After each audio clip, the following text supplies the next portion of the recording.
নতুন শোর ব্যাপারে আমাদের একটু কথা বলা দরকার আর we need to focus on our sponsors. জি আমার শোয়ের টাইম হয়ে গেছে বস। আচ্ছা জাকারিয়া সাহেব, জি ম্যাডাম। লেট করে যে মিটিং এ আসলো উনি কে? উনি হচ্ছে RJ ফারহান। উনি কি প্রতিদিনই এরকম লেট করে আসেন? ইম্পসিবল। ফারহানের মতো পাঞ্চুয়াল ডেডিকেটেড একটা ছেলেকে আপনি খুঁজে পাবেন না। তাই না? জি ম্যাডাম। এটা কি ম্যাডাম? এটা আপনার পাংচুয়াল ডেডিকেটেড আরজের গত 1 বছরের অ্যাটেন্ডেন্স শিট। ম্যাডাম আপনারা ওনাকে কিছু বলতে পারেন না? দেখেন জাকারিয়া সাহেব, জি উনি যদি এভাবে প্রতিদিন লেট করে আসে তাহলে কিন্তু ম্যানেজমেন্ট এটাকে জিরো টলারেন্স হিসেবে নিবে এবং কালকে থেকে উনি যদি এটা ফিক্স না করেন তাহলে কিন্তু ওনাকে ফায়ার করতে বাধ্য হবে। বস বলেন কি টাইমলি আসতে বলেন। ফারহান আপনি একটু অফিসের টাইমলি আসেন প্লিজ, নাহলে ঝামেলা হয়ে যাচ্ছে।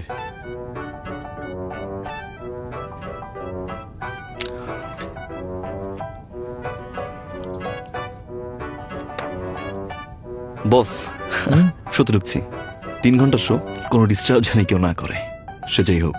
আচ্ছা এটা কি অফিস না চিড়িয়াখানা বানায় রাখছেন? ম্যাডাম, প্রত্যেকটা ব্র্যান্ডের ডিমান্ড হচ্ছে RJ ফারহান। ও শোর ব্যাপারে কিন্তু ভীষণ অনেস্ট, এ কারণে আমরা আসলে ওকে কিছুই বলতে পারি না। দেখেন, প্রত্যেকটা অফিসেরই রুলস এন্ড রেগুলেশন থাকে, ওনাকে কিছুটা হলেও তো সেটা মানতে হবে, তাই না?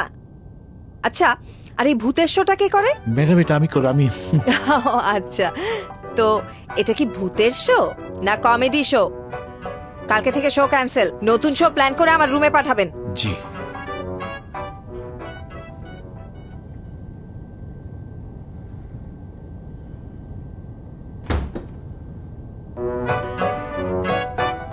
High DMD. আচ্ছা আপনি কি চান বলুন তো?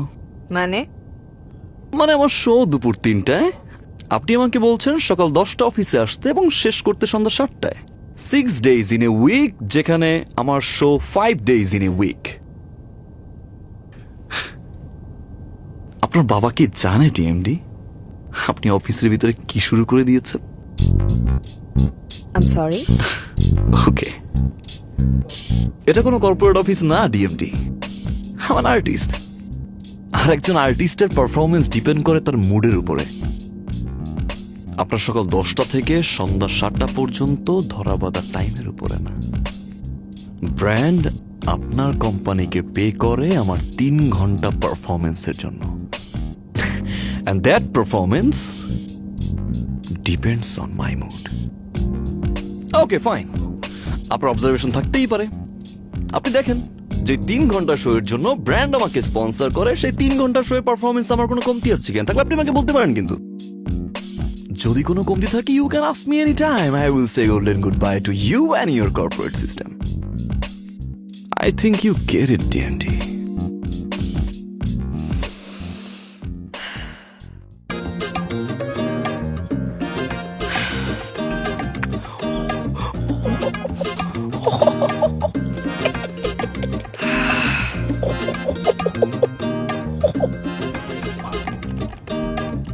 জাকারিয়া সাহেব, অফিসে সব কি হচ্ছে? এই যে ফারহান ওয়াশরুমে বসে সিগারেট খায়, আমি নো স্মোকিং লিখে দেওয়ার পরও সে সেখানে স্মোক করে, লুকিয়ে লুকিয়ে বিয়ার খায়, তার ফ্রেন্ডদেরকে নিয়ে এসে সিঁড়িতে দাঁড়িয়ে স্মোক করে, টেবিলের উপর পা তুলে শো করে। সে কি অফিসে আসে না ক্লাবে? সরি ম্যাম, আমি ওকে আজই বলে দেব।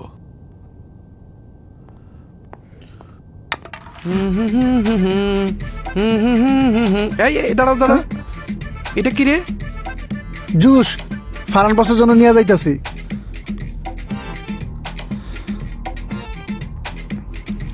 তোর বস প্রতিদিন এই জুস খাই, এর মধ্যে কি আছে রে? এটা খেলে গলা পরিষ্কার থাকে, উনি এই জন্য খায় প্রত্যেক দিন। আচ্ছা, এটা আজকে আমি খাই। উনি আমার নগদ টাকা দিছে আর আমি নগদ আইন না ওনারে খাওয়াইতে নিতেছি। ঠিক আছে, আমি টাকা দিতেছি তো।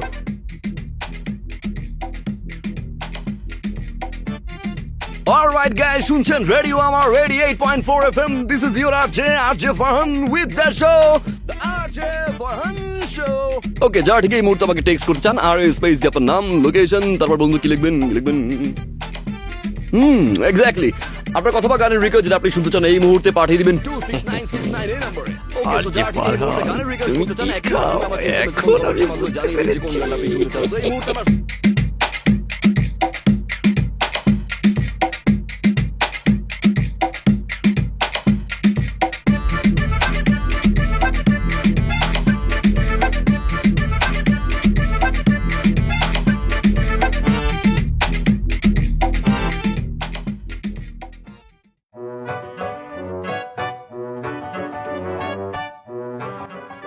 হায়াত হায়াত চোখ খুলো।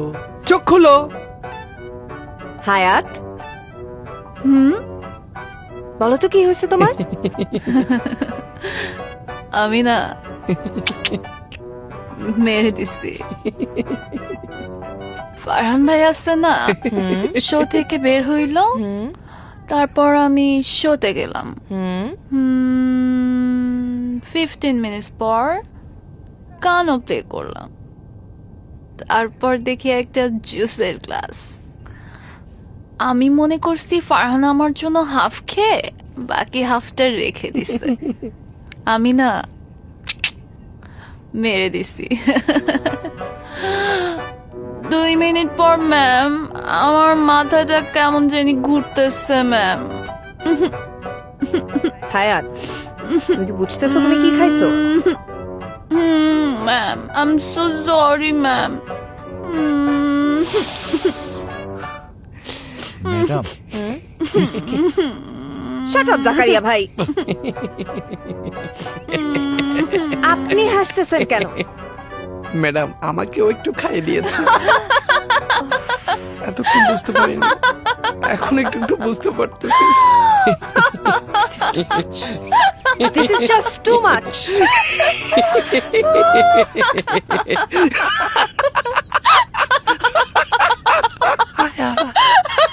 হায়াত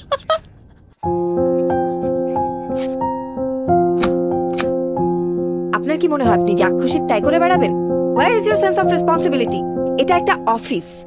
এখানে একে তো আপনি যেখানে সেখানে মদ খাবেন, আপনার কারণে বাকি মানুষজন সাফার করবে, এটাও আমাকে দেখতে হবে। অনেকবার আপনাকে চান্স দেওয়া হয়েছে, now this is too much. আমি বাধ্য হলাম আপনাকে এই শো কজ লেটারটা দিতে। Please take it, proper explanation সহ কালকের মধ্যে আমাকে জমা দিবেন।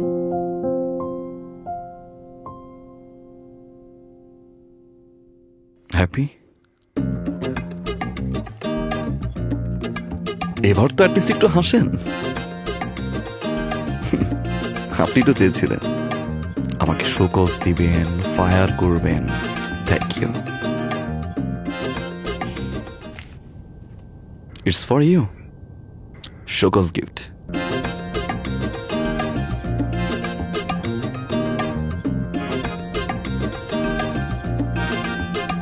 All right, dear listeners, welcome back to the RJ Farhan Show. Woo! ঠিক এই মুহূর্তে আমার সাথে আছেন ওয়াসি ভাই। ওয়াসি ভাই কেমন আছেন আপনি?